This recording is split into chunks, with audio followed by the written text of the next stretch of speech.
রাত থাকি ঘুম আসতেছে রে।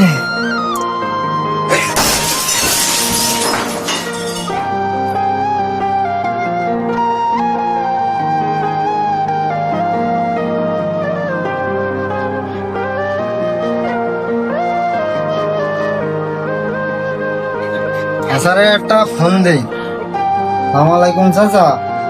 ওয়ালাইকুম সালাম, বল। চাচা আমি তো আপনার একটা ক্ষতি করে ফেলাইছি চাচা, আপনি তো আমার ঘুমোতে বললেন সাইড করি, তা আমি দেখলাম যশোরে চলে আইছি আর 2 ঘন্টার পথ, তা আসবো বলি টান দিলাম, এখন সে ঘুমিয়েছিলি গাড়িতে চাচা পুকুরের মধ্যে এসে পাল্টেই গেছি গোলগাছায়। কি গাড়ি পাল্টে গই?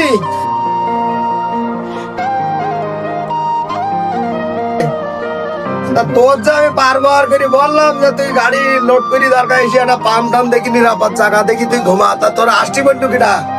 তোর তো আমি বারবার বলি দিছি যে মাল দরকার সকালে লাভাবি নি, দরকার বিকালে লাভাবি। গাড়ির কি কি সমস্যাই? চাচা গাড়ির তো একটু ক্ষতি হয়েছে, গাড়ির তো হচ্ছে এখানে ক্যাবিনটাও মনে করেন ডাইন সাইড বসে গেছে, আর আলু তো সব পুকুরের ভেতর পাল্টে গেছে বুঝলেন। ক্যাবিন বেঁকে গেছে আর আলু আলু সব ছাড়াই গে।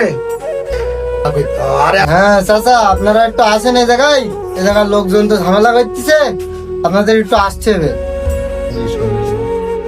তখন আসেন চাচা। আর এলাকার লোকজন ঝামেলা করতেছে।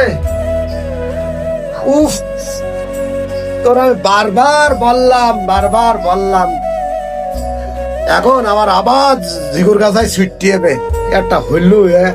একটা ড্রাইভারের একটা কথা বললি গুরুত্ব দেবে না, সে নিজের বিশাল কিছু মনে করে। এখন এই যে একটা ক্ষতি, এই ক্ষতি কয় টাকা ডোনেশন যাবে তার কোনো ঠিকও নেই। এক গাড়ি আলুর দাম 4-5 লাখ টাকা, গাড়িটার ডোনেশন কি করবো, মাথা নষ্ট হয়ে যেতেছে আমার এখন।